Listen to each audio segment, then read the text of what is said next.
여러분 안녕하세요. 반갑습니다. 플라톤 아카데미가 울산을 비롯한 전국에 100개 힐링형 도서관인 지관사가를 꾸민다는 소식을 오래전부터 들어왔는데요. 도시마다 새로운 관계의 장이 만들어질 것으로 기대가 됩니다. 그 지관사가 공동체에 참여해 주신 여러분과 관계에 대해서 얘기를 나눌 수 있게 돼서 정말 반갑습니다. 지금 이제 설 명절 뒤인데 혹시 설 때 가족들하고 만나셔서 행복했나요? 혹시 가족들 간에 만나서 속상한 일은 없으셨습니까? 여러 사람이 만나면 가족 간에도 반갑고 기쁘기도 하지만은 이제 가끔 마음이 상할 때도 있죠. 누구는 일을 많이 하는데 누구는 놀고만 앉아 있네. 누구는 용돈을 많이 주는데 누구는 용돈을 한 푼도 안 주네. 혹은 시집을 가네 마네 어디 취직을 하네 마네 사생활을 너무 깊숙이 들어온다면서 힘들어하는 분들도 적지 않습니다. 저희 고향집은 어머니가 95세여 가지고 이제 손주 증손주까지 설이면 이제 손님이 한 3, 40명 정도가 모이는 아마 전설 따라 삼천리에 나올 만한 집인데요. 이제 한 번 식사에 20여 명이 식사를 합니다. 그러니까 명절 때면은 이 많은 분들의 상을 차리려면 보통 일이 아닌데요. 그래서 이제 제가 늦게 둔 장남인데 명절 때가 되면 이제 가정의 평화를 위해서 10년 전부터는 작정을 하고 장남인 제가 설거지를 하고 있습니다. 그 많은 대식구들을 대식구 설거지를 3일 내내 했더니 엄청 힘들던데요. 저희 어머니는 이제 15살에 시집을 와가지고 80년을 그렇게 했는데 저는 3일만 하더라도 80년 한 만큼 힘들더라고요. 이제 함께 살며 이렇게 평화를 유지한다는 게 쉽지 않은 일이죠. 이제 함께 살다 보면은 저희 어머니처럼 누군가는 희생하는 사람이 있게 마련이고 그러다 보니 이제 그렇게 살 바에 혼자 사는 게 낫지 뭐하러 그렇게 힘들게 살아 이렇게 하는 사람도 많지 않습니까? 벌써 지난해 말로 혼자 사는 사람이 우리나라에만 972만 명 있다 그러니까 거의 1000만 명이 혼자 사는 시대입니다. 가구 수로도 벌써 41%나 되는데요. 혼자 사는 사람들이 이렇게 굉장히 엄청난 비율로 늘어나고 있더라고요. 몇 년 전 제가 봤을 때만 해도 30%였는데 벌써 몇 년 만에 지금 또 10%가 늘어난 겁니다. 이제 그러나 1인 가구라고 하더라도 이 세상 어느 누구의 힘도 빌리지 않고 혼자 힘으로 살 수 있는 사람은 실은 없습니다. 그만큼 관계는 삶의 전부라고 할 수 있습니다. 인간은 관계 속에서 행복하고 관계 속에서 상처를 받죠. 심리 상담실을 찾는 사람들이 내놓는 고통받는 내용들도 대부분 다 관계에 대한 거라고 그럽니다. 부부 간의 갈등, 부모 자식 간의 불통, 형제 간의 소외, 친구들 간의 소외감, 또 서운함, 이웃들 간의 다툼과 왕따 이렇게 사람들이 받는 고통의 대부분이 관계에서 옵니다. 실은 그와 반대로 행복도 관계에서 오죠. 어떤 사람은 나는 혼자서도 잘 놀 수 있어 이렇게 얘기를 하는데 결국 그가 혼자서 하는 것도 대부분 TV나 유튜브를 보거나 SNS를 하면서 직접 접촉이 아닌 디지털이긴 하지만은 전부 다 그것도 관계죠. 관계를 통해서 만족을 얻습니다. 요즘 사람들은 사람들을 직접 만나는 것이 너무 피곤하다면서 오직 디지털로만 관계를 맺는 사람들도 늘고 있는데요. 사람들 만나서 상처받느니 아예 상처 안 받게 그냥 디지털로만 접속하겠다 이러는 거죠. 저희가 이제 우린 다르게 살기로 했다는 책의 부제를 혼자는 외롭고 함께는 괴로운 이들을 위한 마을 공동체 탐방이라고 했더니 그게 굉장히 유행이 됐는데요. 현대인들은 혼자 살자니 너무 외롭고 함께 살자니 너무 괴롭고 그러면 도무지 혼자 살아야 되느냐 함께 살아야 되느냐 어쩌면 좋을 거라 이제 딜레마에 빠져 있는데요. 동물 같으면은 이제 생긴 대로 살면 그만인데 인간에게는 이제 선택권이 있고 자유의지가 있으니까 오히려 그것이 더 이제 우리를 고민스럽게 하죠. 고민하다 보면은 이제 혼자 살면 너무 외로워. 그래, 인간이라면 사람과 어울려서 함께 사는 게 답이지 하고 함께 살아보려고 이제 결혼해봤지만은 또 결혼족이 되지 않습니까? 역시 함께 살자니 괴로워 하면서 이제 이러지도 못하고 방황하는 게 우리들의 삶입니다. 요즘에는 스마트폰이나 인터넷 게임에 빠져 지내는 사람이 많아서 친구가 아예 없는 사람도 꽤 되더라고요. 굳이 피곤하게 사람들과 접촉하지 않아도 즐길 거리가 있기 때문이죠. 이제 따라서 지금은 접촉이 아닌 접속의 시대입니다. 인터넷만 접속하면 되니까요. 이제 그러나 인간 DNA 속엔 수백, 수십만 년 동안 사회적 동물로서 접속이 아니라 접촉하면서 살아왔기 때문에 접속만으로는 그 깊은 허전함을 메우기가 어렵습니다. 따라서 요즘은 인간은 피곤하니까 애완견이나 고양이를 키우는 경우가 많은데요. 이제 그 애들을 접촉함으로써 인간을 접촉하지 못한 허전함을 대신 메우려는 거죠. 다른 동물들보다 사람은 유독 상처에, 관계로 위한 상처에 취약합니다. 동물 왕국을 한번 볼까요? 아프리카 세렝게티 초원에서 얼룩말이나 임팔라, 누 이런 동물들이 이제 평화롭게 풀을 뜯어먹는데요. 그때 이제 사자와 표범이 조용히 다가와서 사냥을 하지 않습니까? 사자가 몰래 다가와서 얼룩말 무리 속에 뛰어들어가지고 새끼 얼룩말, 그중에 제일 만만한 새끼 얼룩말을 낚아채서 이제 물어뜯고 죽이고 이제 잡아먹지 않습니까? 그런데 얼마 뒤면은 얼룩말들은 언제 그런 일이 있었냐는 듯이 평화롭게 또 풀을 뜯습니다. 우리로서는 도저히 이해가 안 가지 않습니까? 만약 우리들이 인간들 같으면은 사자가 우리 눈앞에서 왠지 우리 가족을 그런 식으로 뜯어먹어 버렸다고 합시다. 그러면은 인간들은 도저히 그런 그 기억 때문에 트라우마에서 헤어져 나오는데 엄청난 시간이 걸릴 겁니다. 그렇게 옆에서 자기 가족이나 친구들이 그렇게 피 흘리면서 사지가 뜯겨나가고 죽었는데 그 옆에서 잠시 뭐 한두 시간 지났다고 평화롭게 뿔을 뜯는다는 것은 인간으로서는 상상할 수 없지 않습니까? 그런데 그 인간은 그런 면에서 굉장히 어떤 그 이제 머리가 좋다고 그러지만 그 때문에 우리가 갖는 불안이나 두려움이 또 재앙이기도 하죠. 인간은 어려서 부모에게 받은 상처 때문에 평생 힘들어하는 존재이기도 합니다. 인간이 이렇게 이제 두뇌가 발달해서 발전된 문명을 이루고 이제 동물의 왕으로 동물들을 전부 다 이제 잡아먹기도 하고 또 짐승으로 부리기도 하고 이렇게 왕으로 군림하게 됐지만 심리적인 두려움과 불안으로 인한 고통은 어떤 동물들보다도 취약한데요. 농경사에서는 대부분의 사람들이 육체 노동을 했지만 지금은 대부분의 노동을 기계가 대신해 주기 때문에 전례 없이 편리해졌는데요. 기계가 우리의 마음까지는 어떻게 해줄 수 없습니다. 그런데 사람은 편리함의 노예가 돼가고 있는데요. 예전에 노예 해방은 됐지만은 우리는 다시 다른 식의 지금 노예가 돼가고 있는데요.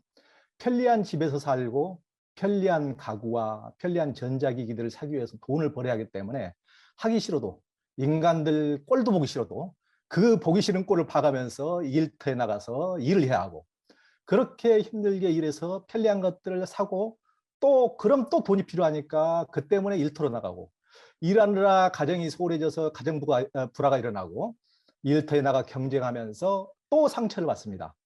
그래서 소설가 김훈이 에세이에서 그랬지 않습니까? 밥벌이의 지겨움이라고. 그렇다고 과연 혼자 살 수 있습니까?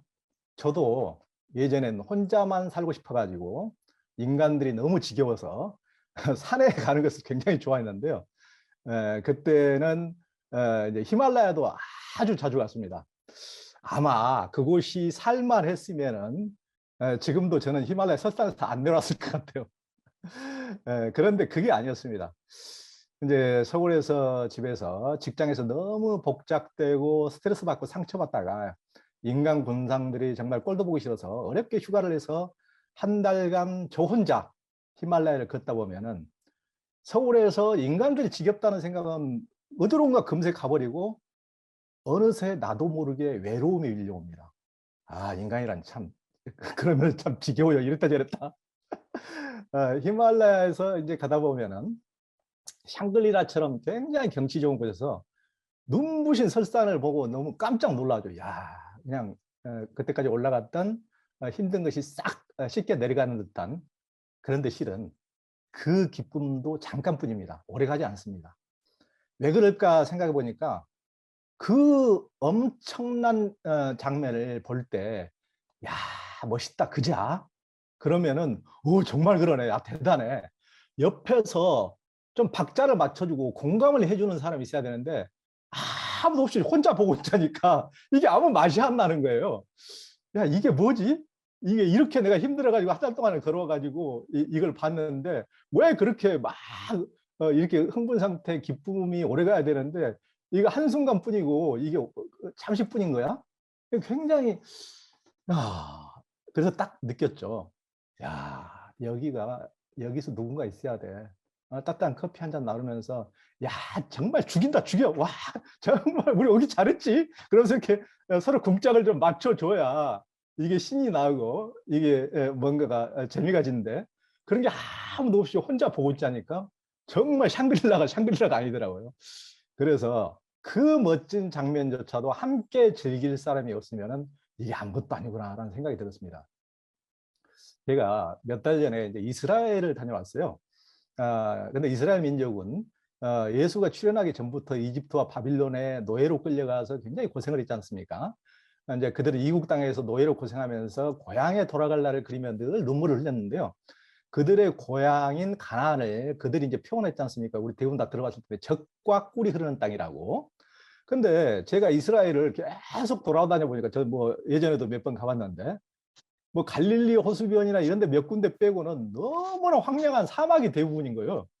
그런데 왜 이렇게 대부분이 사막이고 이렇게 황량한데 이걸 뭘 보고 적과 꿀이 흐르는 땅이라고 그랬지? 이게 도무지 앞뒤가 맞질 않는 거예요. 그래서 제가 딱 생각이 들더라고요. 아, 이건 장소의 문제가 아니구나. 그곳이 히말라야 설산이고 엄청난 샹그릴라 같은지 사막인지 그건 중요하지 않구나. 내가 그리워하는 고향 사람들이 있고 나를 환대해 줄 사람이 있고 정든 사람이 있는 곳, 어울릴 사람이 있는 곳, 나의 사람들이 있는 곳, 그곳이 바로 적과 꿀이 흐르는 곳이구나 이런 생각이 들었어요. 그건 장소의 아름다운 어떤 광경의 경치의 문제가 아니구나 이런 생각이 들더라고요. 그래서 아무리 경치가 좋고 꿀이 많아도 그곳 주변에 왼수들만 모여 산다면 전부 다 적대적인 사람만 있다면 그곳이 적과 꿀이 흐른다고 표현할 수는 없지 않습니까? 그런데 우리는 이제 만약에 적과 꿀이 흐르는 땅이 있다. 그러면 그걸 요즘 사람들은 부동산 개념으로 부동산은 황금성이 있으니까 현금으로 그만 바꿀 수 있으니까 상당한 가치를 부여하겠지만은 인간관계는 당장은 솔직히 있어도 그만 없어도 그만 뭐 그러니까 뭐 소홀히 하기가 쉽죠. 오히려 현대인들은 관계의 내성이 약해서 쉽게 상처를 받기 때문에 기왕이면 뭐 상처를 받지 않고 그냥 뭐 혼자 지내지 이런 쪽을 선택하다 보면 결국 혼자 남게 되는 경우가 많습니다. 그런데 혼자 살면 사람 뺨을 부딪히며 싸울 일은 줄어든다고 하겠지만은 그래서 모든 게 괜찮으면 좋겠지만 꼭 그렇지만도 않습니다. 상처를 덜 받을지 모르지만 혼자 있으면 외롭잖아요. 외로운 게 가장 큰 문제죠. 물론 혼자 산다고 다 문제가 되는 것은 아닙니다. 혼자 살아도 가족들이나 친구들과 교류하고 활력 있게 일하고 동아리 활동 같은 것도 잘 하면 문제될 게 없습니다. 그러나 젊을 때라면 모르지만 나이가 들어서 가족이나 친구 관계도 소원해주고 그러면 이제 혼자 고립되기 쉽죠. 아무래도 1인 가구 거주자들이 죽어도 아무도 모르는 요즘 고독사가 굉장히 많지 않습니까? 요즘 이제 결혼 파업이라고 할 정도로 결혼도 하지 않고 아이도 낳지 않은 비혼 비자녀의 삶을 선택한 이들이 늘어가고 있는데요. 이제 국가에서는 세계에서 전례가 없이 우리나라 출산율이 워낙 낮아지니까 출산율을 높이기 위해서 온갖 캠페인을 벌이고 있는데요. 그러나 제 얘기는 애국심 때문에 결혼하고 아이를 낳으라는 얘기는 아닙니다. 그 문제가 아니고 개인의 행복 차원에서 좀 더 진지하게 다시 한번 생각해 볼 필요가 있다는 얘기입니다. 우리나라가 늘 동경하면서 따라가려고 했던 유럽의 경우를 한번 볼까요? 1인 가구 비율은 유럽 국가 같은 선진국이 훨씬 높은데요. 우리나라도 이제 거의 따라잡고 있지만 유럽은 일찍부터 1인 가구들이 늘고 외로움의 문제가 사회 이슈가 된 지 오래입니다. 그래서 영국에서는 외로움성 장관까지 있을 정도니까요. 외로움성 장관 말입니다. 내무부 장관, 외무부 장관, 외로움성 장관. 1인 가구로 살면서 교류를 안 하고 지내면 하루 담배를 16개비를 핀 것과 같이 몸에 해롭다고 그럽니다. 저도 건강 때문에 한 뭐 1, 20년 전에 담배를 끊었는데 담배를 끊어봐야 외롭게 이렇게 고립돼서 지내면 하루 끊어봐야 소용없다는 거죠. 담배 16개를 피는 거나 똑같다는 겁니다. 그러니까 외로운 것이 심리적으로만 문제가 되는 게 아니라는 겁니다. 육체적인 건강에도 치명적으로 해롭다는 얘기죠. 60세 이상의 경우 외로운 상태인 사람이 치매에 걸릴 확률도 외롭지 않은 사람보다 60%나 높다고 합니다. 상황이 이런데도 매스컴이나 인터넷을 열면 혼삶을 부추기는 프로그램들이 많죠. 매스컴과 인터넷 뒤엔 광고지들이 있습니다. 자본은 1인 가구를 선호할까요? 다인 가구를 선호할까요? 만약 4명이 한 집에 살다가 각자 흩어지면 세 가구가 더 필요해지니까 건축업자들에겐 굉장한 호재입니다. 만약 내가 텔레비전과 냉장고, 가스레인지, 에어컨, 청소기를 파는 회사라면 4명이 한 집에 살기를 바랄까요? 4명이 흩어져서 4가구가 되는 걸 원할까요? 4명이 따로 흩어지면 텔레비전도 냉장고도 가스레인지도 에어컨도 청소기도 다 한 대씩이 더 필요해집니다. 그러니 기업들은 분가해서 혼자 사는 쪽을 선호합니다. 그러나 결국 그렇게 되어도 이제 수십 년 뒤 인구가 절반으로 줄어들고 출산율이 더욱더 떨어지면 기업도 암울해질 수밖에 없겠지만요. 앞으로 이제 40년 후가 되면은 인구의 절반 가까이가 80살이 넘고 또 혼자 살 것으로 예측되고 있습니다. 이미 우리가 따라가는 선진국들이 보여주듯이 자본주의와 신자유주의가 가져온 관계망의 파괴는 환경오염이나 자원 고갈보다 더욱더 심각한 문제죠. 앞으로는 부모와 자식 세대가 같이 사는 일은 아주 희귀한 사례가 될 것이고, 고령화 시대엔 부부라고 하더라도 한 명이 암 같은 질병이나 사고로 사망할 경우 수십 년 동안 늙고 병든 상태로 양론이나 요양원에서 혼삼으로 살아야 되는 사람들이 아주 많아질 겁니다. 저희 어머니 같은 경우도 47살에 혼자 되어서 지금 그 나이만큼 46년째 혼자 살고 계시거든요. 그러니까 결혼한 부부라고 하더라도 언젠가는 뭐 함께 교통사고 나서 동시에 죽지 않는 이상은 누군가는 먼저 죽게 되고 대부분의 사람들은 결국은 혼자 남게 됩니다. 그러기에 관계망이 필요한 것이죠. 하버드 대학교가 1938년부터 무려 79년간 724명을 장기 추적한 결과 어떤 부류가 불행해지고 어떤 부류가 행복해지는지를 관찰 조사를 했는데요. 이제 우리 같으면 행복의 조건으로 뭘 드나요?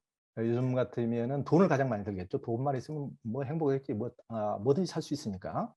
어떤 사람은 이제 한강뷰 아파트나 고급차를 줄 수도 있고, 어떤 사람은 건강과 잘생긴 외모를 줄 수도 있고, 어떤 사람은 행복의 조건으로 고학력, 명문대 고학력과 스펙과 재능을 줄 수도 있을 겁니다.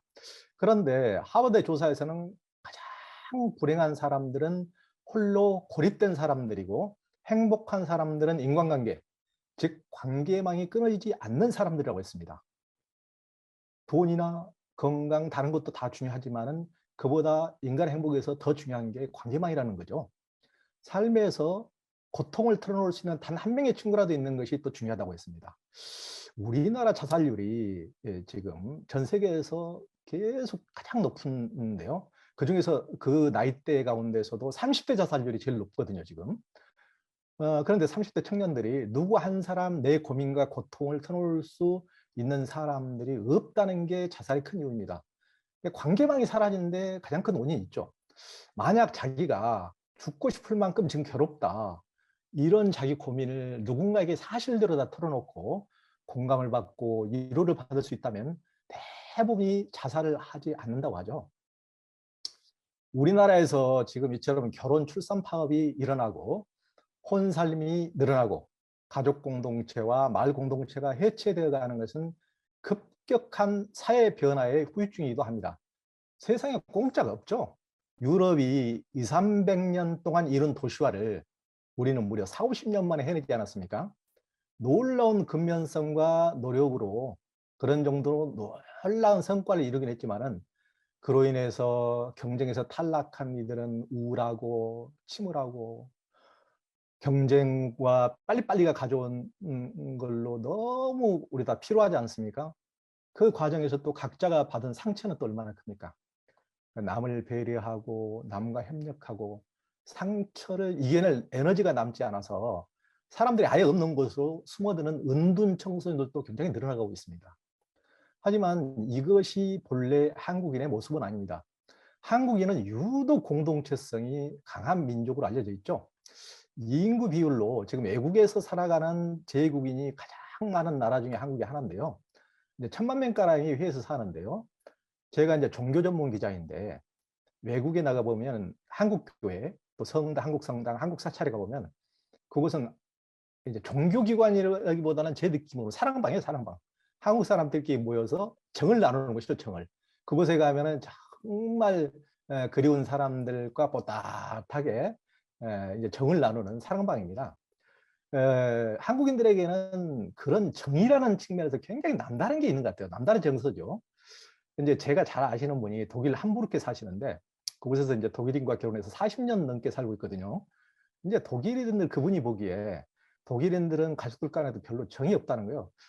그래서 그 애 낳았을 때도 남편하고도 많이 다퉜다고 그러는데 우리는 등에다 거의 그 캥거루처럼 거의 등짝에 붙여서 뭐 이렇게 포대기로 엎고 주로 이렇게 또 어렸을 때는 늘 끼고 자고 그러는데 걔들은 아예 일주일도 안 된 애들을 항상 다른 방에다 재우고 울어도 가지도 못하게 한다고 그러더라고요. 그래서 그런지 굉장히 뭐 부모 자식 간에도 그렇게 정이 없고 좀 쌀쌀맞다 그럴까? 좀 그런 게 강하고 또 이웃들 간에도 그렇게 정이 없어가지고 그분은 이제 한국의 정이 너무 그립다고 그래요. 그분이 이제 저도 이제 그분 상담실에 가봤는데 그분이 그 함부르크에서 심리 상담실 하는 심리 상담사거든요. 근데 이제 현지인들을 심리 상담을 많이 하는데 그분 얘기가 독일인들이 내적으로는 너무 외로움 때문에 삶이 힘들다는 거예요. 실은 우리가 유럽에서도 가장 우리의 모델로 삼고 있는 독일인데 그들이 심리적으로는 그렇다는 얘기입니다. 그런데 그분이 지금 한국에 알고 싶다고 저도 이제 한국의 어느 마을에 가서 살면 좋겠냐고 저한테도 자주 여쭤보기도 하는데 근데 그분이 정작 한국에 돌아오면은 직접 살아보면 이것도 독일하고 다름이 없네 이렇게 느낄지도 모르겠어요. 요즘 그 정도로 한국 사회가 많이 변해가고 있지 않습니까? 그만큼 이제 너무 공동체성이 깨져가니까 국가나 지방자치제 차원에서 이제 여러 가지 일들을 많이 하죠. 청년 쉐어하우스 같은 걸 많이 만들지 않습니까? 그런데 청년들이 이제 일반 오피스텔 원룸에 들어가는 것보다는 비용이 싸니까 서울시 같은 데서 만든 쉐어하우스에 이제 들어가긴 하는데 그곳에서 이제 서울시 같은 데서는 정부에서는 좀 청년들이 좀 어울리도록 설계 단계부터 좀 남다르게 하죠. 그러니까 같은 면적이면 룸 크기는 조금 줄이고 얘들끼리 좀 나와서 어울리라고 거실과 부엌 같은 공간을 공유 공간을 더 늘리는 겁니다. 그러니까 방은 좁을 수밖에 없죠. 그런데도 얘들이 방에 들어가면 나오지도 않는다는 거예요. 그러니까 어색한 거죠. 그러니까 그 조금 이제 관계하는 게 힘든 거죠. 요즘 젊은이들은. 그러니까 괜히 방만 줄여놓고 이제 불편만 가중시키게 된 셈이 돼버리는 거죠. 그러니까 제 생각에는 쉐어하우스처럼 이렇게 하드웨어만 함께 살도록 만든다고 함께 살 수 있는 게 아닌 것 같습니다. 관계에도 연습이 필요합니다. 이제 수십 년 전까지만 해도 대부분의 사람들은 대가족 속에서 살았죠. 저도 7남매 중에 하나인데요. 한 방에 여러 명이 함께 살고 이불 속에 발을 집어넣으면 전부 다 남의 발이 다 몇 개씩은 다 걸치거든요. 그렇게 우리는 살아왔는데 지금은 전부 다 형제간에도 한 방을 쓰려고 하지 않죠. 그러면서 우리는 이제 형제간에 다투기도 했지만 서로 양보하는 법도 배우고 공존하는 법을 이제 서서히 익혔지 않습니까? 그러나 지금은 형제가 많아야 한두 명이고 형제 자매가 아예 없이 혼자인 경우도 굉장히 많죠. 그러다 보니까 함께 살아가는 훈련을 할 기회가 별로 없습니다. 따라서 함께 살기 위해서는 하드웨어만이 아니라 소프트웨어 같은 훈련이 정말 필요하죠. 저도 이제 지난해 대우재단과 함께 나를 찾는 치유 캠프를 이제 진행하다 보니까 참여한 분들을 통해서 얼마나 가족 관계에 의해서 많은 상처를 받았는지 뼈저리게 느껴졌는데요. 그곳에서 중요하게 다루는 것 중에 하나가 경청과 공감입니다. 그냥 경청과 공감에 대해서 이렇게 하라 그러고 가르치고 넘어가는 것이 아니고 이제 경청 훈련을 하고 마음과 감정을 읽어주고 상대의 마음에 공감해 주는 훈련을 하게 됩니다. 우리는 삶에서 그렇게까지 필요 없는 수학 공식을 외우는데도 엄청난 시간을 투자하는데 실제 삶의 행복과 불행에 가장 큰 영향을 미치는 경청과 공감엔 얼마나 많은 시간을 들여서 연습하고 훈련할까요? 이런 훈련을 통해 상대방의 말을 진심으로 경청해주고 진심으로 상대의 마음을 읽어주고 공감해주면 잿빛이던 사람의 얼굴이 금방 이렇게 환하게 살아나는 것을 많이 보게 됩니다.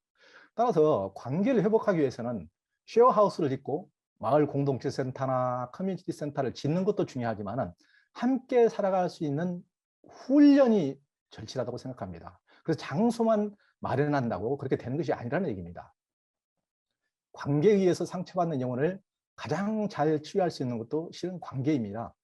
어린 시절 부모가 안아주지 않아서, 달래주지 않아서, 폭력을 써서, 너무 억압을 해서 마음이 꽁꽁 얼어붙어서 평생 어려졌던 마음도 누군가가 그 마음을 읽어주고 알아주고 이해해주고 공감해주고 안아주면은 서서히 풀려가기 시작합니다. 함께 살아가기 위해서는 가장 필요한 게 관계의 상식입니다. 함께 살기 위한 황금률은 차이를 인정하는 것입니다. 인간은 다르다는 것이죠. 인간은 다를 수밖에 없다는 점만 인정해도 갈등과 다툼의 90% 이상은 해결할 수 있습니다. 각자 살아온 삶이 다르고 문화가 다르고 가정이 다르고 지금까지 먹고 살아온 게 다르고 배운 게 다르고 경험한 게 다르고 상처가 다르기 때문에 상황이나 사람을 보는 관점도 다를 수밖에 없습니다. 이런 다름을 인정만 해도 우리는 보통 다름을 인정할 줄 모르기 때문에 저 사람은 나와 같이 생각해주고 나와 같이 안 봐주기 때문에 보통 이렇죠. 어떻게 인간이 저럴 수가 있어? 어떻게 저렇게 볼 수 있어? 뇌가 없는 거 아니야? 어떻게 저렇게 멍청하지? 어떻게 저럴 수가 있느냐고 하면서 상대를 미워가 합니다. 그런데 인간이 원래 달라. 이런 것만 인정하더라도 그런 일은 현저하게 줄어들게 됩니다. 연애할 때는 좋기만 했던 청춘 남녀가 결혼을 해서 결혼족이 되는 것도 차이를 인정하지 않고 상대가 무조건 나를 인정해주고 사랑해주고 배려해주기만을 바라기 때문입니다. 자기가 그러면 상대도 똑같은데 말이죠. 연애할 때는 흥분 호르몬이 마구마구 나와가지고 웬만한 건 다 핑크 거품 속에 녹아듭니다. 그런데 결혼해서 매일 함께 살게 되면 가끔 볼 때처럼 가슴이 두근거리지도 않고 세로토닌 호르몬도 나오지가 않고 그러더라도 이제 관계를 계속 유지할 수 있어야 되는데요.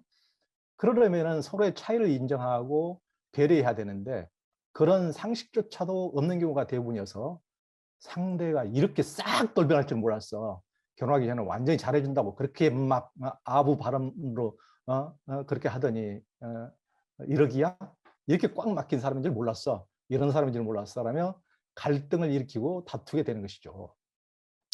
실은 사람은 완벽하기 때문에 함께 살 수 있는 것이 아닙니다. 서로 미숙함을 인정하고 마음을 열고 소통하는 자세가 될 때 그것이 행복한 나눔이 시작되는 것입니다. 되게 자신은 괜찮은 사람인데 상대방이 다 문제라거나 자신은 완벽하다고 생각하는 사람일수록 꽉 닫혀 있는 경우가 적지 않습니다. 실은 뭐 저도 그럴 때가 많았지만요. 실은 세상에 완벽한 사람도 없지만 실은 완벽한 것이 아름다운 것이 아니죠. 더 아름다운 것은 겸허하게 경청하고 공감하는 태도입니다. 완벽한 것은 미숙한 광신도에게나 필요한 것이지 현실에서 정말 필요한 사람은 열린 사람이죠. 경청하는 사람이죠. 공감하는 사람이죠. 저도 이제 우린 다르게 살기로 했다라는 책을 낸 뒤에 서울시청 같은 데서 많은 데 강의를 했는데요. 그곳에서 받은 질문 중 가장 많은 게 공동체로 살면 싸우지 않느냐는 거예요. 근데 실은 싸우지 않으려는 게 가장 이상한 겁니다. 아예 싸움이 없다면 그것이야말로 가장 큰 문제입니다. 실은 히틀러를 따르는 하이 히틀러, 나치들은 싸울 일이 없거든요. 그 사람들은 보기 싫은 사람들은 싹 죽여버리기 때문에 같은 부류들끼리 모여서 그런 광신도에게는 싸울 일이 없는 거죠. 그러니까 세상 어느 곳에나 어느 정도 차별이나 불평등이 존재를 하고 부당함이 있기 때문에 우리는 힘들면 하소연도 하고 부당하면 싸우기도 하면서 조금씩 부당함을 시정해 나가고 그렇게 평등한 관계를 만들어가고 좀 더 나은 공동체를 만들어가는 것이죠. 그러기 위해서는 갈등도 꼭 나쁘다고만 볼 게 아닙니다. 나치 같은 경우는 보기 싫은 놈들은 다 가스실에 보내서 죽여버리니까 다툼이 있을 수 없는 거죠. 그런 강압적인 평화가 진정한 평화일 리가 없습니다. 따라서 하나의 갈등도 없는 것이 좋은 것이 아니라는 얘기입니다. 갈등과 다툼에 대해서도 열린 자세로 힘들면 하소연할 수 있고 항변도 할 수 있고 다른 의견도 개진할 수 있다는 것을 받아들이는 자세가 가장 필요하죠. 가족 간에도 다투기도 하고 부부 간에도 살다가 못 살겠으면 이혼도 하는데 공동체라고 아무런 일이 일어나지만은 묵윤질 실험실 같기를 바라는 것은 오히려 이상하죠. 우리는 싸우지 않는 것이 바람직한 것이 아니고 잘 싸우면서도 잘 이해하고 잘 화해하는 방법을 배워가야 합니다. 공동체도 마찬가지입니다. 너무 완벽한 공동체를 만들려고 하다 보면은 독재가 되기 쉽죠. 옛날 가부장적 아버지는 조금 더 집안 망신을 시키면 안 된다고 가족들에게 어떤 자유도 허락하지 않고 너무 억압적인 아버지들이 꽤 있었지 않습니까? 그런 가장이 바람직하지 않은 것처럼 공동체도 그렇게 무조건적인 강압적인 평화를 이루려고 하기보다는 열린 공동체가 좋습니다. 차이를 인정하고 조금씩 다퉈가면서도 그 과정에서 배우고 성장해가는 공동체가 오래가는 법이니까요. 공동체로 살자고 하면 보통 사람들은 덧붙어 냅니다. 혼자 살면 너무 외롭고 세상의 모든 난관을 혼자 극복하자면 너무 버거우니까 만약에 또 부당한 세력하고 다툴 일이 생기거나 사기라도 당하면 누구라도 옆에서 힘이 되어주고 응원이라도 해줘야지 버티지. 아무도 없으면 혼자 그걸 모든 일을 어려운 일을 헤쳐나가려면 너무 힘이 들고 너무 삭막합니다. 그래서 혼자보다는 아무래도 몇 명이라도 같이 사는 게 좋으니까 가볍게 시작하는 것이 좋습니다.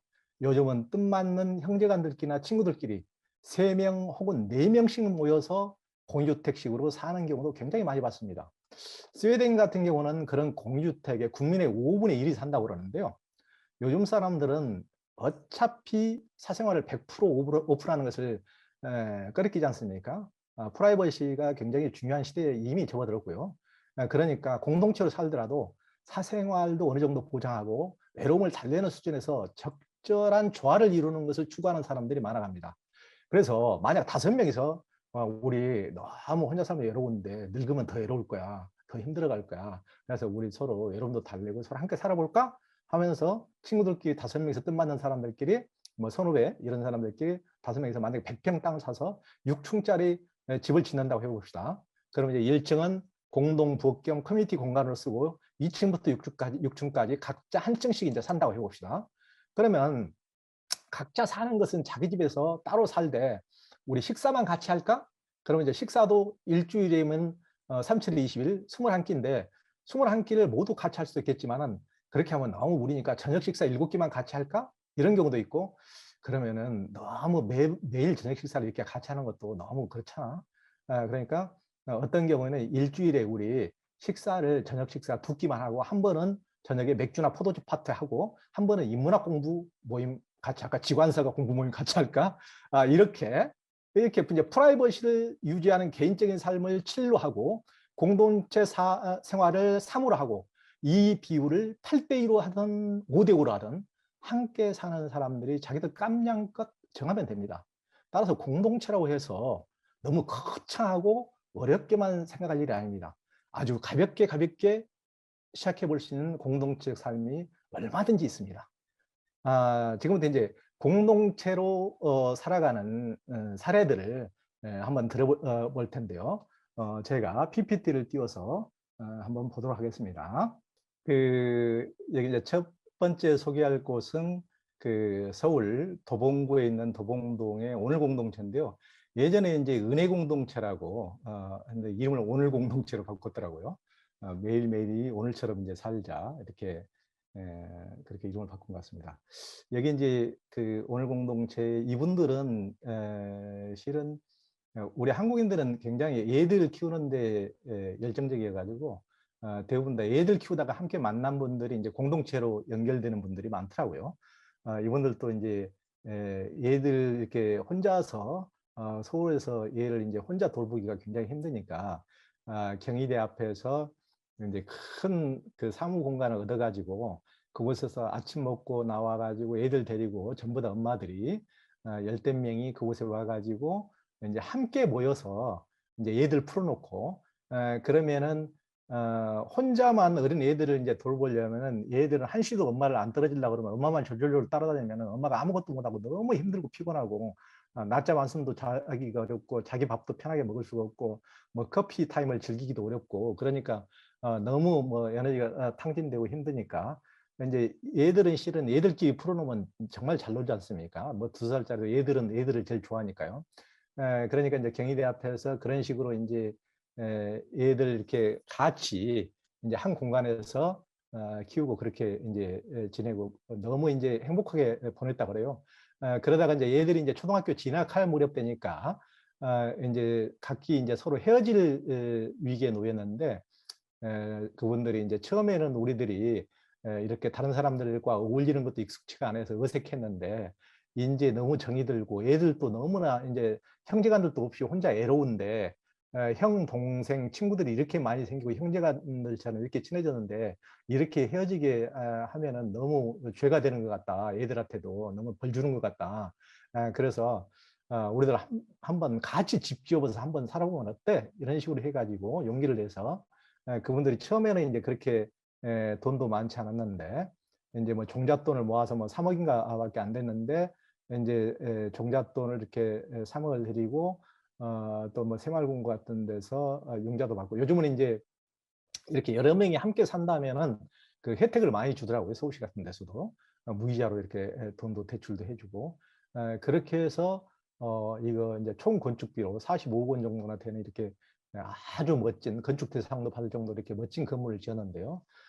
이렇게 해서 이제 여기서 살게 되는데 이제 지하부터 4층까지 이런 식으로 이 건물을 지어가지고 여기서 지금은 이제 50명이 살게 됩니다.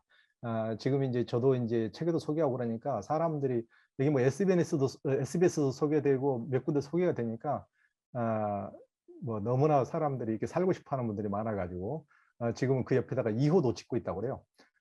근데 이분들은 이제 여기 쭉 먼저 소개하다 보면 이게 지하 식당이고 지하 식당이고 뭐 온갖 악기룸 같은 것도 있고 옥상에서는 이제 파티를 할 수도 있고 이런 식으로 이제 다양한 공간을 이제 꾸며놨는데 이분들 사는 거 보면 정말 파티처럼 사는 거죠. 그래서 또 같이 살다 보니까 그때 뭐 이제 이분들은 이제 아침 같은 경우는 간단히 토스트나 우유로 때우고 이제 그래서 출퇴근하고 애들 등교하는 학생들이 많으니까 그런 식으로 때우고 뭐 점심 같은 경우는 남아있는 사람들끼리 가볍게 뭐 비빔밥 같은 거 먹고 저녁을 공식적으로 이제 전체가 이런 식으로 같이 하는데 이런 식으로 저녁 식비로 1인당 한 달에 10만 원밖에 안 들 정도고 지금 이제 3년이 지났으니까 조금 오르긴 했을 텐데요. 그 정도로 공동으로 같이 이렇게 식사도 하면 식비도 현저히 줄어들고 생활비도 굉장히 세이브가 되고 전략이 된다고 합니다. 그래서 여러모로 함께 사는 것이 이제 편하고 더군다나 이제 함께 살면은 가장 좋아하는 사람들이 주부들하고 애들인데요. 주부들 같은 경우는 실은 뭐 너무나 부엌에서 소진되는 에너지가 너무 크니까 요즘은 또 맞벌이 하는 사람도 많은데 집에 가서 북일까지 같이 하려면 너무 힘든데 여기서는 이제 부엌을 전담하시는 분이 한 분 계시고 나머지는 일주일에 한 번만 당번으로 내려가면 됩니다. 그러니까 나머지는 이제 밥하는데 너무 전혀 나머지 6일은 신경 쓸 필요가 없고 그 시간에 자기는 댄스 시대 가서 춤을 추든지 악기를 하든지 뭐 카페에 가서 차를 마시든지 이렇게 하면 됩니다. 그러니까 너무 뭐 주부들은 만족도가 최고죠. 더군다나 이제 가장 또 만족도가 큰 것은 얘들이죠, 얘들. 얘들은 뭐 얘들 같은 경우는 얘들을 가장 좋아하니까 서로 모여서 얘들끼리 모여서 늘 즐겁고 실은 엄마 치마만 잡고 쫓아다닐 일이 없는 거죠. 얘들이 있으면은 같은 공간에 한 건물에 어딘가에 엄마가 있는 것을 아니까 지들끼리 이렇게 놀고 또 얘들 입장에서는 요즘 얘들은 너무 혼자 키우다 보면은 얘들이 너무 심심해하고 외로운 것이 부모들이 참 걱정이죠. 너무 얘들이 그러니까 엄마도 실은 엄마 아빠도 너무 피곤하니까 뭐 노트북 하나 뭐 게임기 하나 쥐어주고 이거 먹고 떨어져 하는 식으로 뭐 그거 보라고 쥐어주면은 얘들한테도 별로 좋지도 않은데 그렇게 하는데 여기서 보면은 얘 입장은 얘는 어린애 하나지만은 얘는 언니, 오빠, 이모, 삼촌, 고모 친구들이 50명인 거예요. 50명. 50명이 지나가면서도 전부 다 이뻐하고 기호해 주니까 얘는 심심할 틈이 없고 얼굴이 너무 해피한 거죠. 그러니까 주부나 애들도 너무 행복하고 그러다 보면은 뭐 아빠들도 얘하고 저 주부들이 스트레스 받지 않고 그러면은 아빠들도 덩달아 해피한 거죠. 그 뭐 엄마하고 애들이 스트레스 받으면은 다 아빠한테 스트레스가 증가되니까요. 이제 이렇게 그런데 얘기는 이제 재밌는 것이 보통 이렇게 공동체로 살게 되면은 우리가 집에서도 얘들 키우게 되면은 얘들이 온 집안이 얘들 위주로만 꾸며져 가지고 얘들 안방도 얘들 장난감, 작은 방도 얘들 막 기저귀 뭐 다 널려져 있고 전부 다 어른들이 쉴 공간이 없거든요. 그러니까 이 공동체에서는 굉장히 머리를 잘 썼더라고요.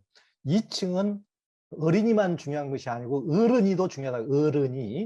어른이의 공간으로 2층은 애들 출입 금지 공간으로 이렇게 바도 만들고 뭐 카페도 있고 해가지고 바에서 이거 맥주도 마시고 포도주도 마시고 저도 이제 같이 새벽 4시까지 마셔봤는데 너무 해피하게 이런 식으로 얘들한테 침해받지 않는 자기들만의 또 공간을 갖더라고요.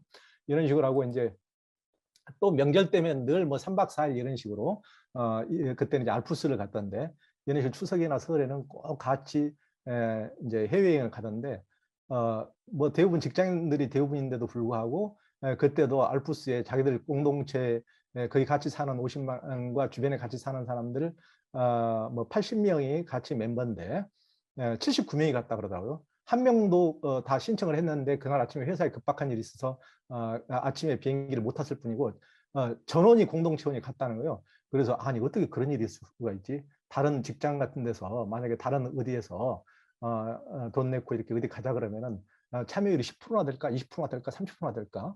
그런데 100% 참석한다는 것은 너무 이상한데 제가 이상하다고 그러니까 그분들 그러더라고요. 조직의 쓴맛이 아니고 조직의 단맛을 알면 그런다고. 이게 너무 얼마나 사람들과 어울리는 것이 해피했으면 그런 데 가더라도 한 사람도 빼지 않고 그렇게 갈 정도로 정말 이게 해피하고 이분들 이렇게 모습을 하나하나를 보면은 정말 뽕 만든 사람들이 이럴까 싶을 정도로 굉장히 해피하더라고요. 그래서 이제 그런데 실은 이렇게 같이 모이기만 한다고 행복한 것은 아니거든요. 이들에게 이렇게 모여서 살기 위해서는 행복하기 위해서는 분명히 뭐 연습과 훈련이 필요합니다. 이렇게 잘 사는 공동체들은 가치관을 공유하고 인문학 공부나 철학 공부라든가 이런 것들을 굉장히 잘 하더라고요. 여기도 이제 일요일 날 인문학 공부를 매번 예배 보듯이 그런 식으로 하고 또 여기 이제 그 이끄는 이제 박민수 목사님과 부부가 굉장히 그 심리 전문가여 가지고 여기서는 이제 심리 상담가 수준의 사람이 한 7, 8명이 된다고 그래요. 그래서 그 7, 8명이 그 카톨릭에 보면 멘토 그 대부가 있지 않습니까? 대부식으로 이제 누구에게나 다 대부가 있습니다. 자기 대부가 공동체에서. 그러니까 실은 이제 일반 가정에서는 부모가 대부 역할을 하는데 실은 부모하고 자식 간의 갈등도 많거든요. 그럴 경우에는 객관적으로 얘기해 줄 사람이 없잖아요. 부모가 강제로 이제 하면 자식이 또 반발하게 되고 옛날처럼 봉건주의 시대처럼 무조건 힘으로 억압할 수 있는 시대도 아니고 그러니까 갈등이 해소가 안 되는데 이곳에는 객관적인 누군가가 대부가 있기 때문에 자기 가족 간에 문제가 생겨도 뭔가 생겨도 객관적인 그분에게 찾아가서 고통을 털어놓고 그분이 심리 상담가 수준으로 굉장히 깊게 경청해주고 얘기해주고 또 위로해주고 격려해주고 공감해주고 이러는 거죠. 그러니까 어떤 관계에 있어서도 저 사람하고 나하고는 굉장히 해소되지 않는 뭔가가 있어. 저 사람만 보면 나는 마음이 불편해. 이런 상황이 있을 때도 이제 그런 멘토를 찾아가서 같이 얘기를 하는 거죠. 그러다 보니까 그런 식으로 응어리진 심리를 풀어줘서 그래서 그런지 사람들이 얼굴이 굉장히 밝았습니다. 그런 식으로 공동체를 잘 살기 위해서는 무조건 같이 산다고만 되는 것이 아니고 그런 식으로 심리 상담을 하든지 뭐 인문학 공부를 하든지 각기 나름대로의 그런 자기들 공동체 나름대로의 방법이 있는 것 같습니다. 이렇게 아이들도 늘 이제 자기들끼리 늘 어울리고 이렇게 인문학 공부도 하고 얘들끼리도 자기들끼리 공부도 하고 이런 식의 굉장히 그런 노력들을 해가는 것이 정말 아름다운 공동체를 만드는 비결인 것 같습니다. 또 이제 서울 시내에서 유명한 그 공동체 중에 하나가 서울 마포구 삼리산 소행주죠. 소행주 여기 이제 제가 가본 곳은 1호인데 지금은 벌써 이곳이 잘 돼가지고 11호까지 각기 다른 장소에 11호까지 지금 생겼죠.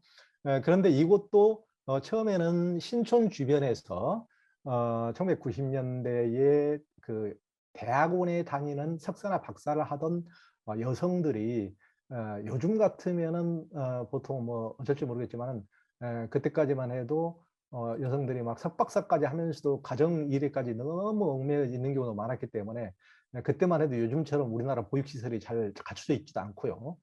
요즘은 이제 우리나라도 시설이 많이 좋아졌습니다만은 이제 그렇지 않았으니까 너무 힘들다. 각기 따로 이제 공부와 육아까지 병행하는 게 너무 힘들다. 그래서 우리 같이 키워보면 어때? 해가지고 그런 육아 공동체로 공동 육아로 시작을 했다 그럽니다.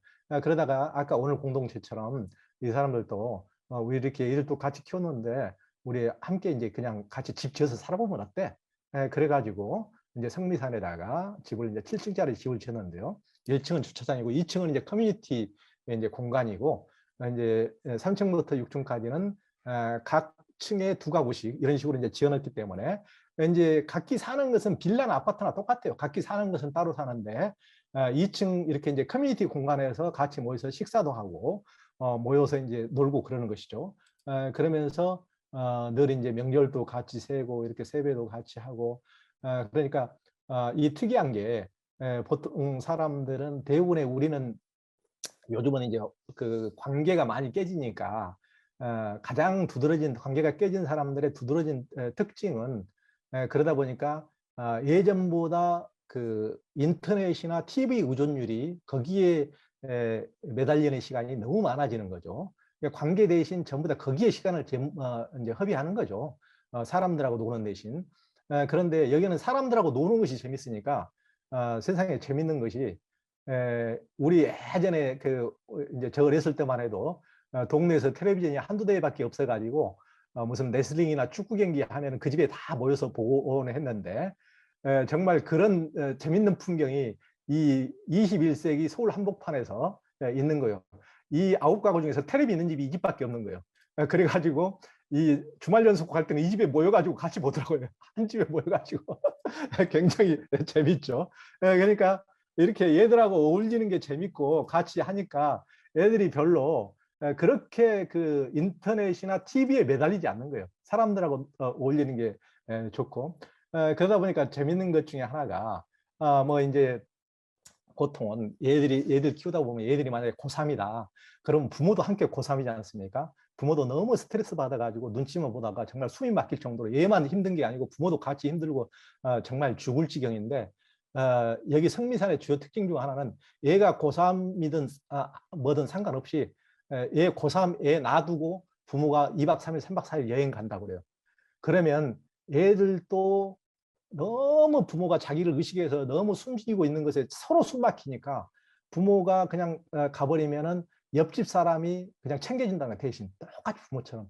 그러니까 얘들은 너무 숨 막히는 부모가 아닌 다른 사람들이 조금 편안하게 이런 식으로 챙겨주니까 조금 한숨 돌리기도 하고 스트레스 좀 다른 분위기 환경 공기를 조금 이제 환기시킨다 그럴까 이런 느낌이 들기도 하고 부모도 이제 숨을 쉬는 거죠. 2박 3일, 3박 4일 숨 막히는 고3을 둔 부모가 여행을 갔다 오면 한결 낫고 정말 다른 사람들은 혼자 사는 사람들은 도저히 상상할 수 없을 정도로 이 사람들은 이제 그런다고 그럽니다. 그러면서 이제 이렇게 같이 살다 보면은 이제 2층에서 같이 커뮤니티 공간에서 이제 공간이 있으니까 이제 저녁을 먹다가도 저녁을 먹을 때도 보통은 이제 우리가 부부들 간에도 자기들은 싸우고 이제 식사 시간에 이렇게 내려와 있으면은 이제 다른 사람들은 다 모를 것 같지만은 자기들이 이제 감춘다고 감추지만은 다른 사람들 눈에는 다 보이는 거죠. 그래, 니들 싸웠구나. 이제 그걸 감추기 어렵지 않습니까? 그러면 이제 눈치가 뻔히 저들 부부가 싸웠구나 그런 눈치가 보이면은 누군가 이제 10시 넘어서 SNS에 이제 딱 신호를 보내는 거죠. 이제 공동 카톡방에 야 남자들 얘들 다 띄워놓고 여자들만 모여 10시에 오늘 밤은 소주 파티다 해가지고 이제 10시에 딱 여자들끼리만 이렇게 모여가지고 이제 남자가 그 남자에 대해서 이제 흉을 같이 봐주는 거죠. 아, 그 인간이 그랬어? 아니, 나쁘네. 아니, 이렇게 열받게 할 수가 있어? 그래서 같이 완전히 이제 같이 모여서 같이 흉 봐주고 욕해주고 그러면 이제 속이 확 풀리는 거잖아. 속이 풀리고 나면 이제 그러면 야, 그래도 야, 철수 아빠만한 사람 어딨냐? 아, 뭐 이러면서 이제 병주약주 그러면서 응어리를 풀어주고 그게 이제 공동체라는 겁니다. 그런 식으로 이제 가족 내에서 다툼이 있어도 같이 어울려서 이런 식으로 풀어주고 그러니까 공동체라고 그래서 모든 생활을 같이 하는 게 아니라고 그래요. 이렇게 여자들끼리 어울리고 여기는 이제 남자들끼리만 2박 3일, 3박 4일 국내 여행이나 외국 여행도 한다고 그래요. 그러면 그렇게 즐거울 수가 없다고 그래요. 그러니까 공동체를 한다 그래도 전체 다가 꼭 같이 어울리는 것이 아니고 이렇게 남자들끼리만, 여자들끼리만 이런 식으로 다양한 각도로 이렇게 어울리니까 굉장히 다양하게 이렇게 어울리고 이분들은 모여서 저녁에 이렇게 소주 파티, 맥주 파티도 하고 또 인문학 공부도 하고 이런 식으로 다양한 시도를 하고 있었습니다. 그게 이제 아름다운 성미산을 지금 이제 11호까지 가게 된 비결이겠죠. 또 하나 이제 우리나라에서 가장 잘 되는 공동체 중에 하나가 서울 강북구 수유동의 이제 밝은누리 공동체인데요. 이 공동체는 저도 이 공동체 이제 주변에서 좀 이제 살아본 적이 있는데 굉장히 아름다운 공동체입니다. 그런데 다른 공동체처럼 아까 오늘 공동체나 성미산 공동체처럼 이렇게 소행주처럼 한 건물 내에서 사는 것이 아니고 이 밝은 누리 공동체는 이제 그 한 3, 400m 이 근처에서만 살 뿐이지 각기 여기는 이제 빌라가 많은데 한 사람은 저쪽 빌라 4층, 한 사람은 이쪽 빌라 1층, 한 사람은 저쪽 골목 빌라 2층 이런 식으로 흩어져 삽니다. 항상 그러고 그 가운데 이런 식으로 식당, 그 가운데 이제 식당이 있고 그 옆에 카페가 있고 공동 카페, 공동 식당, 또 공동 도서관, 공동 육아 유치원, 또 공동 홈스쿨링 학교 이런 식으로 공동 시설들을 다 두고 그곳을 중심으로 이렇게 다 모여서 같이 식사하고 이런 식으로 모이는 겁니다. 그러니까 이제 함께 살지는 않아도 이런 식으로 공동체가 이루어질 수 있다는 거죠. 꼭 함께 한 건물에서 꼭 살아야만 공동체인 것이 아니고 다양한 방식의 공동체가 시도될 수 있다는 거죠. 그런 식으로 이렇게 이제 어울려서 살다 보면은 보통 우리가 애를 키우고 직장에 다니다 보면은 실은 애 키울 때는 엄마들이 자기 밥은 코로 들어가는지 입으로 들어가는지 모르거든요. 얘만 신경 쓰다 보면 그러니까 자기가 뭐 밥이 뭘 먹어도 먹는지 맛이 있는지조차도 알 수가 없잖아요.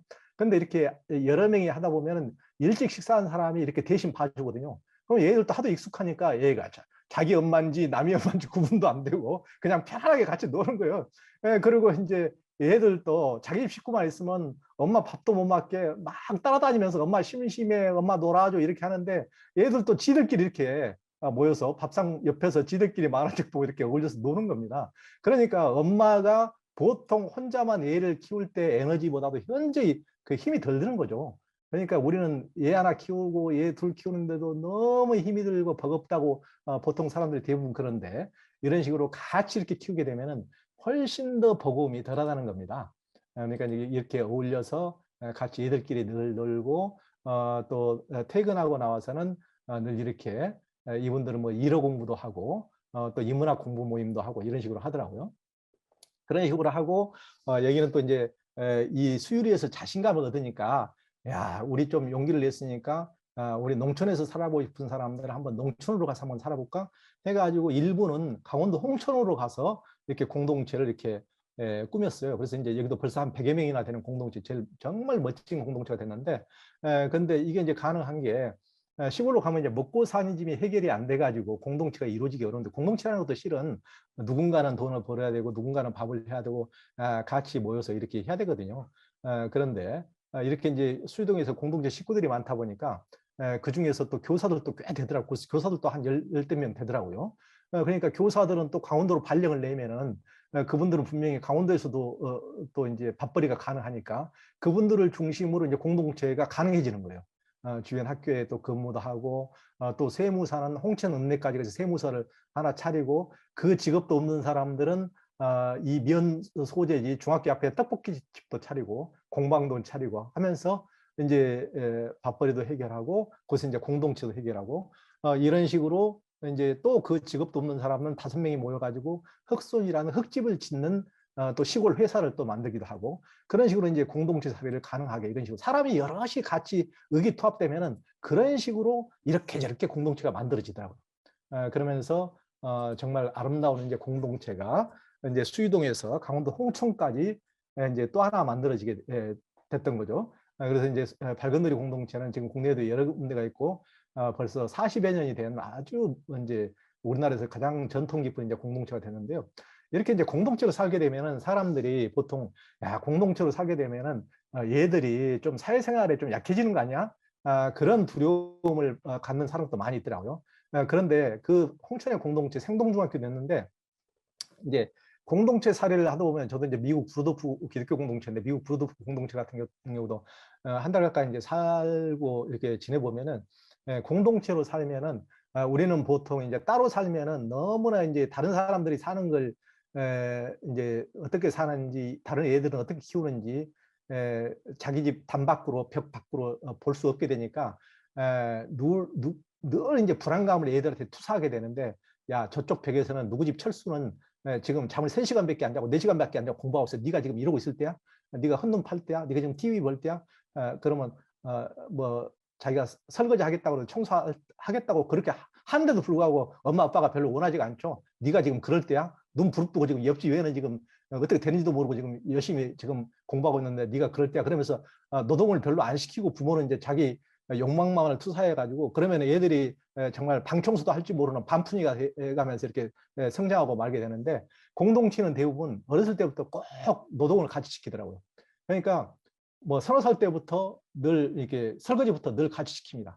그런 식으로 이렇게 같이 노동을 하다 보면은 이렇게 뭐 이제 김장하고 이런 데도 전부 다 노동을 같이 하고 그리고 생동중학교 애들은 무슨 농업 수업이다. 그러면 중학교 농업 수업 시간, 보통 농업 수업을 우리가 상상할 것 같으면은 한 애들이 뭐 2평이나 3평 텃밭 정도 키우면은 애들 농업 수업으로 적당하지 않을까 이렇게 생각할 텐데 100여 명이 사는 공동체 부엌에 채소 부식을 다 대주는 게 이들이 농업 수업입니다. 자기들이 직접 농사를 지어가지고 또 이들이 목공 그 시간 목공 과목도 있는데 이들의 목공 과목은 자기들이 살 기숙사 한 동을 직접 짓는 겁니다. 계집 짓는 게 아닙니다. 그 정도로 직접 어렸을 때 중학생들이 벌써 살 집을 한 동을 지어보면은 얼마나 우리가 살다 하더라도 평생에 자기가 살 집 한번 지어보는 사람도 별로 드물 텐데 애들은 벌써 중학교 때부터 자기가 살 집을 벌써 지어보는 거예요. 그런 경험을 갖게 되고 그러니까 얘들은 굉장히 정말 야무지게 커가더라고요. 공동체에 산다고 사회생활에 서툴지 않을까 이런 두려움 같은 경우는 얘들에게는 없습니다. 이렇게 아주 어린애 4~5살짜리도 설거지나 이런 데서 예외가 없습니다. 공동체로 살면은. 그러니까 이제 전혀 얘들이 뭐 20살, 30살 되도록 방청소도 할 줄 모르고 뭐 라면 외에는 끓일지도 모르고 이런 애들이 아닌 거죠. 공동체로 살면 이런 식으로. 그런데 이 공동체도 밝은누리 공동체가 이렇게 잘 되는 이유를 이렇게 봤더니 이 공동체도 이렇게 인문학 공부를 굉장히 철저히 합니다. 어떤 해에는 거의 묵자를 1년 동안 공부를 하더라고요. 그래가지고 이분들이 그 이제 묵자의 그 저자인 묵자학교 회장이었던 기세춘 선생 지난해 돌아가시긴 했지만은 그분을 저보고 한번 이제 모셔와서 묵자 1년 공부했으니까 같이 그분 강연을 듣고 싶다 해서 제가 직접 모시고 가기도 했었는데 이분들은 이런 식으로 이제 1년 동안 한 분이 굉장히 이제 혼자 몇 년 동안 준비해가지고 한 분이 굉장히 어떻게 보면 대학 교수 수준으로 이렇게 연구 탐구를 해가지고 전 공동체원들을 이렇게 끌어올립니다. 이제 조별로 이런 식으로 계속 토론식으로. 그래서 뭐 엄청난 보통 사람들은 뭐 상상도 할 수 없는 어려운 철학자들의 공부를 1년 동안 하기도 하고 뭐 묵자를 공부를 하면은 서로 뭐 겸해 사상 우리들의 내면의 폭력성이 어디로부터 생기는지 이것을 굉장히 깊숙이 탐구하면서 자기들이 공동체적 삶에서 어떤 식으로 증오심이 어떤 식으로 발생하는지 우리는 왜 서로 사랑하는데 뭐가 어떤 마음의 상처가 어떤 관계에 어떤 뭐가 부족해서 그런 문제를 이야기하는지 굉장히 깊게 탐구하더라고요.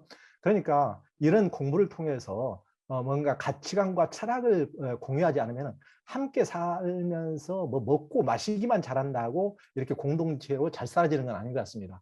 그러니까 뭔가 우리가 만약에 누군가가 이제 뭐 지관사가 강연을 들으러 한 동네에서 3~4명이, 4~5명이 같이 왔다. 이 강연 끝나고 우리들끼리 가서 우리들끼리 식사나 하자.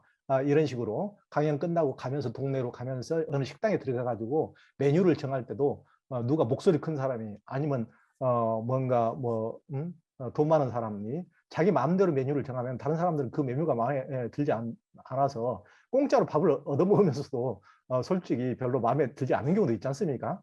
그런데 우리는 이렇게 메뉴를 정할 때도 여기서 지금 가장 약한 사람이나 병에 든 사람이나 가장 뭐 어린 애라든가 이런 얘가 기준을 정하도록 하자. 이런 식으로 정하고 평소 가치관이 그렇게 돼 있다면은 사소한 거 음식 하나 정하는 데 있어서도 보통 사람들은 마음이 상할 수도 있는데 그런 거 가지고 이렇게 서로 갈등을 일으킬 일이 필요 없거든요. 그러니까 평소에 공동의 가치관을 정하고 철학을 공유하고 그러기 위한 인문학 공부를 하는 게 굉장히 중요한 것 같습니다. 그래서 발군누리는 그런 면에서 굉장히 철저하게 그런 것들을 준비하는 것을 볼 수가 있었습니다. 그래서 이제 그들은 이렇게 이제 재밌는 게 발군누리 공동체 같은 경우는 이렇게 싱글 공동체도 있거든요. 어떤 빌라는 이제 여자들끼리만 3명이 같이 살고 남자들끼리만 3명이 같이 살고 그런 공동체들이 많이 있는데 그렇게 사는데 이 공동체는 재밌는 게 요즘 형제간들끼리도 그 방을 같이 안 쓰려고 그러는데 이 공동체는 1년 동안 의무적으로 살면서 1년 동안 한 방에서 3명이 같이 삽니다. 한 방에서 살면은 보통은 이제 요즘 사람들은 혼자만 한 방에 자기 방에서 살다 보니까 사회생활이나 인간관계에 있어서 정말 서로가 깊게 공감하는 이런 게 굉장히 약하다고 그래요. 왜 그러냐면은 보기 싫은 인간하고는 적절한 에티켓만 지키고 말지 저 인간을 내가 언제까지 볼 거야. 저 인간을 뭐 계속 볼 것도 아니잖아.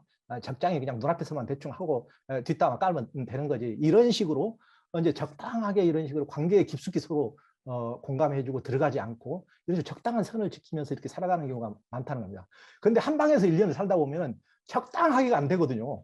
이게 온갖 거 가지고 다 시비가 붙기 때문에 이제 뭐 코 고는 것도 전부 다 봐야 되지 뭐 씻는 것도 냄새 나는 것도 다 봐야 되지 뭐 저 사람은 왜 마시던 컵은 꼭 빨리 거기다 갖다 놔야지 먹고 나서 항시 제자리에 안 갖다 놓고 저기다 아무 데나 두는 거지 또 이를 닦고 나서도 치약을 짜는데도 나는 뒤에서 또 조금씩 제대로 짜는데 저 인간 앞에서 또 이렇게 짜고 짜는 거지. 정말 하나하나 시비가 붙을 수가 있는 거잖아요. 그러다 보면 이제 공동체로 살다 보면은 그런 식으로 늘 싸우게 다투게 놔두는 것이 아니고 옆에 방은 이제 그런 식의 서로의 다름과 차이를 서로 진솔하게 얘기하고 또 그러면서 차이를 확인하고 또 공감하고 이해하는 그런 이제 과정을 거치기 때문에 그러면서 인간에 대한 이해가 굉장히 깊어진다는 거예요.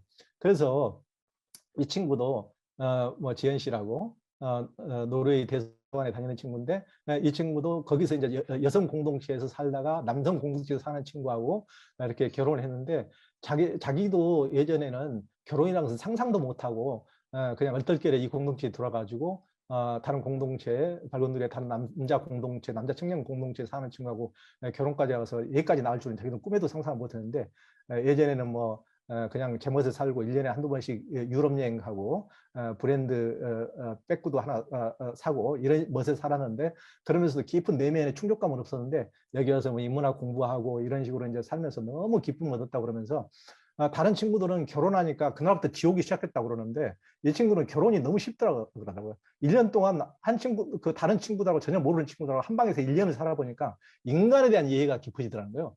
인간이란 역시 다른 존재구나. 다른 것은 서로 이해할 수밖에 없고 인간이 역시 다른 것은 너무 당연한 거야.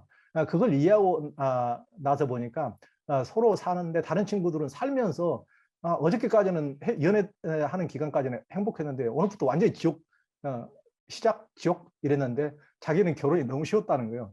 그 말이 너무 재밌었습니다. 그 정도로 같이 깊숙이 이렇게 개입하면서 또 살아가면서 연습한 것이 이제 큰 행복이 됐다는 겁니다. 이게 제가 이제 실은 이제 준비한 것이 많긴 한데 지금 준비된 시간이 15분밖에 남지 않았는데 혹시 여기 질문이 있으면은 제가 질문을 받으면서 더 추가적으로 더 얘기를 했으면 좋겠는데요. 혹시 질문이 있으면은 여기 채팅창에 올려주시면 좋겠습니다. 네. 예, 아까 올라왔던 코멘트 채팅창에 있는 말 중에서 질문에 해당되는 얘기들이 조금 있었습니다. 그래서 그런 걸 먼저 시작할 수 있으면 좋을 것 같은데요. 네. 아까 어떤 분들이 말씀하실 때, 예, 최희동님께서 올려주신 글이 이런 게 있었습니다. 하지만 모두 좋은 사람들만 있을 수 없기에 결국 갈등이 있지 않을까요? 공동체 우려가 될 정도로. 이런 말씀해 주신 분이 계셨고요. 그다음에 네. 박재희님께서 네. 모두가 젊다는 것이 아쉽네요. 일정한 인원은 노년의 삶들도 채워줬으면 좋겠다. 이런 말씀도 해주셨습니다. 아, 혹시 이렇게 여러 세대가 같이 사는 공동체는 없습니까? 예. 아니, 여러 세대가 같이 사는 공동체 꽤 있죠. 근데 이제 음, 재밌는 얘기 중에 이제 저희가 우린 다르게 살기로 했다라는 책을 내니까 그 서울시청 그 지하 공간의 시민청인가 그곳에서 이제 그 초청 강연, 5회 초청 강연을 한다고 그래서 이제 그 많은 강연 중에서 가장 먼저 마감이 됐다고 해서 좋아라고 이제 가봤더니 그곳에 모인 청중에 한 7, 80% 이상이 다 노인들인 거예요. 그래서 그래서 이제 저희가 실은 신뢰를 무릅쓰고 이제 그런 얘기를 했어요. 아니, 젊어서 뭐 하고 이제서 이제 공동체에 관심을 가지시게 되셨어요. 실은 젊어서는 노는데 바빠가지고 아무 생각 없다가 늙으니까 나를 돌봐줄 공동체 어디 없을까? 이렇게 이제 나를 돌봐줄 데 없을까? 이런 게 궁금한 거 아닙니까? 이런 식으로 저희가 이제 신뢰를 무릅쓰고 그런 얘기를 한 적이 있는데요. 실은 이제 공동체라는 것은 국가에서 운영하는 사회복지 시설이 아니지 않습니까? 그러니까 공동체라는 것은 우리 가정의 확대판이라고 보면 됩니다. 그러니까 거기에도 누군가는 돈을 벌어야 되고 누군가는 부엌에서 밥을 해야 되고 누군가는 청소도 해야 되고 우리가 가정의 확대판이라고 보면 되거든요. 그런데 모든 사람이 자기를 받으려고 하는 사람들만, 노인들만 모이면은 공동체가 이루어질 수 없는 거죠. 그러니까 할 수 없이 보통의 공동체라면은 적어도 공동체에 들어가고 싶다면은 좀 더 자기도 돈도 벌고 자기도 그 공동체에 대해서 뭔가 기여할 수 있을 때 그게 들어가야지. 그런데 만약에 나이 들어가지고 자기 뭐 어렸을 때 아무것도 자식을 돌보지도 않은 사람이 7, 80대 가지고 너 나 돌봐줘 그럼 자식도 돌봐줄 자식이 요즘 세상에 별로 없는데 이제 공동체에서 노인들이 그런 식으로 하면은 그 공동체가 받아주기는 현실적으로 어려운 얘기죠. 그러니까 그런 부분이 공동체는 국가나 지방자치단체에서 운영하는 사회복지 시설이 아니고 국가 시설이 아니고 가정의 확대판이라는 점을 그런 점을 현실적으로 이해를 했으면 합니다. 또 이제 처음에 아까 장 교수님께서 말씀해 주시는 어떤 분의 이제 질문 중에 이제 갈등이 있으면 어떻게 하느냐고 그 질문이시죠? 예. 예, 예. 그러니까 어떤 곳이든 갈등이 없다고 생각하는 게 더 문제입니다. 실은 자기 피부치끼리 자기가 낳은 자식하고도 갈등이 있지 않습니까? 자기 자식도 요즘에 옛날처럼 막 강압적으로 하면은 어떤 누구도 안 먹어줘요. 옛날에는 할 수 없이 시대 상황에 따라서 아버지가 얘기하면 꼼짝 못하고 뭐 당하고 매도 맞고 했지만은 요즘에는 이제 그렇게 하기 어려운 시대지 않습니까? 그러니까 자기가 낳은 자기 속으로 낳은 자식조차도 자기가 함부로 할 수 없는 시대인데 남들하고 살면서 아무 일도 없으리라는 것은 아무 일도 없기를 바라면은 나치 시대에 살기를 바라는 거죠. 그냥 보기 싫은 놈들은 싹 없애버리면은 아무 일도 없고 이럴 수 있으니까요. 근데 그것이 진정한 평화일까요? 그런 게 아니지 않습니까? 그러니까 실은 우리가 어느 그뭐 부부간에 살다가도 실은 이혼도 하는데 공동체라고 아무 일도 없을 수도 없는 것이고 그렇지만은 이제 공동체로 살아가는 사람들은 훨씬 일반 사람들이 그냥 살아가는 것과 달리 인문학 공부도 하고 같이 모여서 어떤 식으로 관계를 회복할까 이 그런 노력들을 훨씬 더 체계적으로 하는 모습들이 있으니까 좀 더 그런 모습 그런 쪽으로 연습하고 훈련할 기회가 더 있어서 그런 노력을 더 할 수 있다고 보면 됩니다.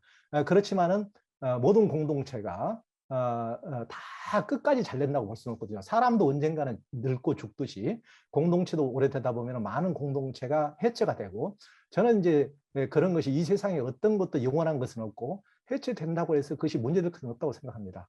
사람이 죽는 것도 문제될 것은 없고요. 해체된다고 해서 그만큼 우리는 그 속에서 성장하고 발전하는 것이니까요. 그러면 우리는 그 공동체에서는 이런 것은 아주 좋았지만 이런 것은 문제였어. 그러면 나는 이런 식으로 다시 보완해서 이런 식으로 좀 더 소박하지만 이런 식의 공동체를 해볼까? 이런 식으로 몇 명이 모여서 살아볼까? 이런 식으로 다른 시도도 해볼 수가 있는 거거든요. 그러니까 늘 관념적으로 뭐 영원해야 된다니 아무 싸움도 없어야 된다니 이런 것이야말로 너무 관념 속의 생각이라고 저는 생각을 합니다. 아, 예, 알겠습니다. 그 다음에 이제 아까 질문 말씀하신 다음에 또 나온 질문들이 몇 개 있었습니다. 네. 그 중에서 정희님께서 해주신 질문인데요. 요거는 뭐 아까 시작하실 때 말씀하신 내용하고 겹치는 것 같은데요. 어제 우연히 뉴스를 봤는데 인구 절벽 현상으로 고등학교가 지방이 아닌 수도권에서도 폐교를 한다. 기자님께서 보시기에는 앞으로 개인이 어떻게 변해가야 더 좋은 사회가 될 것 같으냐라는 굉장히 포괄적이고 어려운 질문을 해주셨습니다.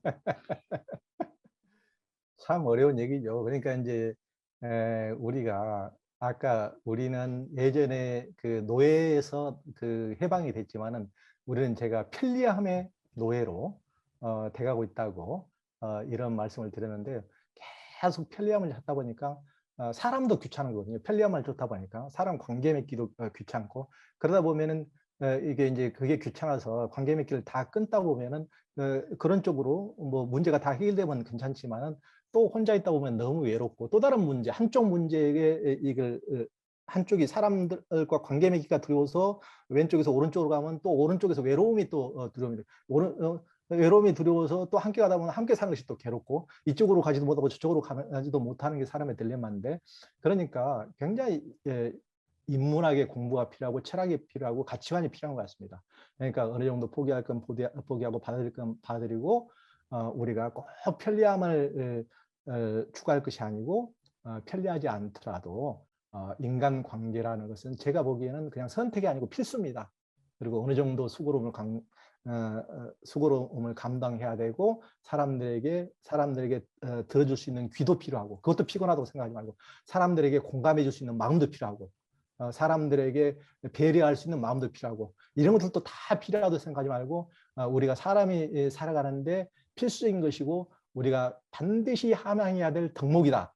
이런 마음가짐이 필요할 것 같아요. 무조건 편하다고 편한 쪽으로만 가다 보면은 결국 인간은 반편이밖에 될 수 없으라고 저는 봅니다. 아, 예, 정말 좋은 말씀이십니다. 요즘 말로 라임도 좀 맞는 것 같은데요. 무조건 편하라고 하다 보면 반편이가 된다. 이 말씀을 캐치프레이즈로 뽑아도 될 것 같습니다. 예. 그 다음에 박재희님께서도 사실 지금 대답해 주신 내용하고 거의 그 일치하는, 그러니까 미리 답을 해주신 듯한 질문을 해주셨는데요. 외로움을 느껴서 사람을 만나려고 하는데 만나서 상처를 받게 되면 다시 사람을 만나는 것이 두려워집니다. 네. 어떻게 용기를 내야 할까요? 만나서 어떻게 해야 상처를 덜 받을 수 있을까요? 이런 질문을 해주셨습니다. 예, 예. 사람 만나서 그 상처를 받는 것은 당연한 것이죠. 그러니까 우리가 뭐 그 전혀 다른 사람들끼리 만나는데 실은 뭐 한 집에서 우리가 제일 보통은 제일 가깝다고 생각하는 사람이 보통 자기들이 엄마라고 생각하는데 자식 입장에서 엄마하고 지내더라도 그 생각이 안 맞고 너무 차이가 많잖아요. 저도 멀리 있으면 항상 그립다가도 명절 때 3, 4일 같이 지내보면 속 터질 때도 저도 많습니다. 자기 부모도 그러는데 남들하고 살면서 전혀 그런 게 없으라고 생각하는 자체가 문제라고요. 그러니까 늘 그런 것을 당연시하게 어느 정도는 다 차이가 나고 어느 정도 상처를 받을 수가 있다 하는 것을 당연시하게 받아들이는 자세가 필요할 것 같아요. 그러면서 조금 더 그것을 당연하게 생각하면은 그것을 털고 나오는 나만 당하는 것이 아니고 나만 너무나 특수하게 당하는 것이 아니고 관계에 의해서 많은 사람이 더 상처받거든요. 누군가 모든 사람에게 무슨 그 배려받지 못하고 공감받지 못하고 누군가가 욕을 듣거나 누군가에게 강요를 받아거나 이래서 기분 좋을 사람은 아무도 없거든요. 그러니까 우리 사회에서는 그런 경우로 비일비재하기 때문에 모두가 크고 작고에 또 내성이 있고 없고에 또 기질적으로 차이는 있을지언정 아무도 상처를 받지 않는 사람은 없다고 봅니다.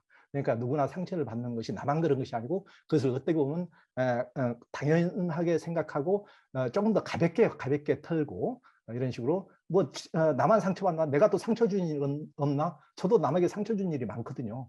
그런 식으로 너무 그것을 너무 크게 생각하지 말고 좀 가볍게 열린 자세로 이렇게 받아들이는 게 필요할 것 같습니다.